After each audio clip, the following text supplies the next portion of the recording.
अस्सलाम वालेकुम वरहमतुल्लाहि वबरकातुहू। एक नई वीडियो के साथ आपकी खिदमत में हाजिर हूँ। उम्मीद करता हूँ तमाम दोस्त खैर आफियत से होंगे। अल्हम्दुलिल्लाह रब्बिल आलमीन। कल की तारीख में 14 तहरीक लबैक पाकिस्तान के कारकुनान जो है वो लाहौर अदालत से ATC से जो है वो रिहा हो चुके हैं अल्हम्दुलिल्लाह रब्बिल आलमीन। इसी तरह की इंशाअल्लाह मजीद जो है वो अच्छी खबरें आती रहेंगी। और आगे बात करें तो यजीदी हुकूमत से तहरीक लबैक पाकिस्तान के मरकज मस्जिद रहमतुल लिल आलमीन को बंद किए आज 30 जुमातुल मुबारक मुकम्मल हो चुके हैं। ना ही उसके अंदर अजानें हुई, ना नमाजें हुई। और मस्जिद रहमतुल लिल आलमीन को रमजानुल मुबारक के बाबरकत महीने के अंदर भी नहीं खोला गया। और ताहाल जो है वो 7 महीने मुकम्मल हो चुके हैं, लेकिन मस्जिद रहमतुल लिल आलमीन बंद है और कोई भी उसके लिए आवाज उठाने को तैयार नहीं। लेकिन कोई बात नहीं, जो अल्लाह ताला के घर को आबाद करता है तो अल्लाह ताला उसकी नस्लें भी आबाद करता है। जो अल्लाह ताला के घर को ताले लगाता है, उसकी तालाबंदी करता है, तो अल्लाह ताला उसकी नस्लें भी बदबूदार कर देता है। और इंशाअल्लाह इन जालिम और बेहिस हुक्मरानों की नस्लें भी तबाह होंगी। आज वो मुबारक दिन है जिस दिन बुनियानुन मरसूस हुआ और पाकिस्तान को जो है वो बहुत बड़ी फतह मिली। अल्लाह ताला की तरफ से पाकिस्तान को बहुत इज्जतों से नवाजा गया और पाकिस्तान ने जो है वो भारत को शिकस्त दी और उनके काफी तैयारे गिराए, जिसके साथ जो है वो तहरीक लबैक पाकिस्तान के कारकुनान और कायदीन ने भरपूर उनकी हमायत की, उनके साथ खड़े हुए।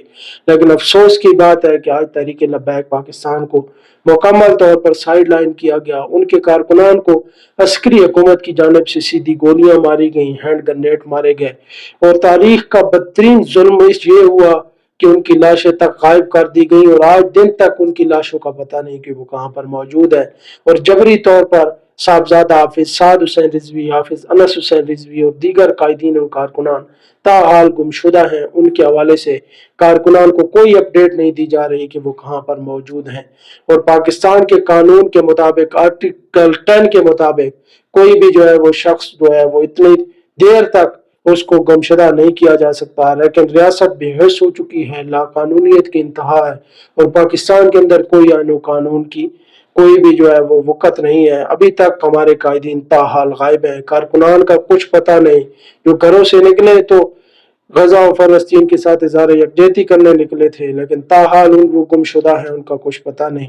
आखिर उनको शहीद कर दिया गया है या वो कहाँ पर मौजूद हैं। ये इस बेहिस हुक्मरानों की ये जो आप बेहिसी देख सकते हैं कि इस तरह हठधर्मी से वो जो है वो अपने मामला चला रहे हैं। लेकिन तहरीक लबैक को मुकम्मल ख़त्म करने के लिए हर हद पार कर चुके हैं। पूरी सरकारी मशीनरी का इस्तेमाल किया, पूरी ताकतें लगाई, उसके बावजूद फिर आकर कहते हैं कि मुज़ाकरात हो सकते हैं, लेकिन साद रिजवी को मानस किया जाए। तो कारकुनान ने भरपूर रद्द अमल दिया और 6 लाख से ज़ायद ट्वीट्स ने यह पैगाम दिया कि ताहयात रहबर सिर्फ और सिर्फ साद हुसैन रिजवी है, उसके अलावा हम किसी को लीडर नहीं मानते। तो फिर भी हुकूमत की जो है वो कांपे टांग रही है। अभी तक उनको कुछ समझ नहीं आ रही कि हम इतना जुल्म भी कर चुके हैं। मुसलसल किसी पार्टी पर इस तरह का जुल्म और बर्बरियत कभी नहीं हुई जिस तरह तहरीक लबैक पाकिस्तान के साथ 2017 से लेकर 2026 तक ये सलूक किया जा रहा है। लेकिन कोई बात नहीं, इंशाअल्लाह ताकतें मेरे रब की हैं, सदा बादशाही उसकी है। जब जुल्म हद से बढ़ता है तो मिट जाता है। नईम चट्टा कादरी साहब को भी मजीद अभी तक उनका पिछला जिस्मानी रिमांड जो है वो मुकम्मल नहीं हुआ, तो उसके बाद उनको 4 रोजा और जिस्मानी रिमांड पर भेज दिया गया। इस तरह की कार्रवाइयां करके तुम तहरीक लबैक को झुकाना चाहते हो। इंशाअल्लाह कभी भी तुम इस मिशन में कामयाब नहीं होगी। ये तुम्हारा ख्वाब ही होगा कि हम तहरीक लबैक को खत्म कर लेंगे। बाकी सैयद ज़ादे पीर सैयद ज़हीरुल हसन शाह साहब बुखारी को भी 7 माह नाहक जेल में मुकम्मल हो चुके हैं। वो तो सानिया मुरीद के अंदर मौजूद भी नहीं थे। वो तो गजा और फलस्तीन के साथ इज़हार यकजहती करने के लिए उस मार्च में भी शामिल नहीं थे। फिर भी उनको 35 साल की सजा और पीर ताहिर सैफी साहब को 32 साल की सजा।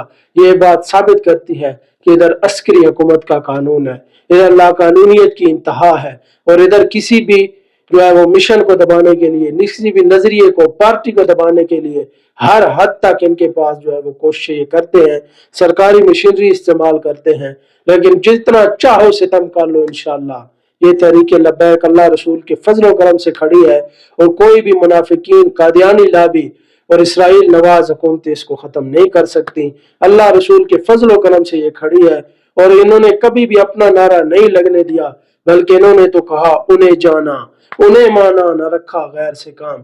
लिल्लाहिल हम्द में दुनिया से मुसलमान गया और इन्होंने तो कहा लब्बैक या रसूल अल्लाह।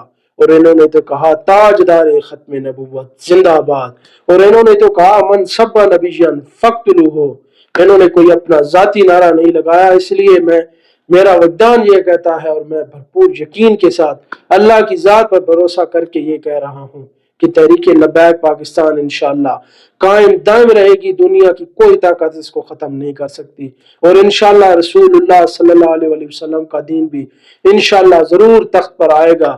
اور الحمدللہ ہمارے سندھ سے جو ہمارے رہنما تھے، ہمارے جو امیدوار تھے تحریک لبیک پاکستان کی جانب سے جیکب آباد سے، ان کے بھی الحمدللہ ان کو جو ہے کرین کا نشان الاٹ کر دیا گیا ہے۔ 17 مئی جو ہے وہ جیکب آباد کے اندر بلدیاتی ضمنی الیکشن ہو رہے ہیں، انشاءاللہ بھرپور ووٹ کریں اور ہمارے امیدواروں کو کامیاب کریں۔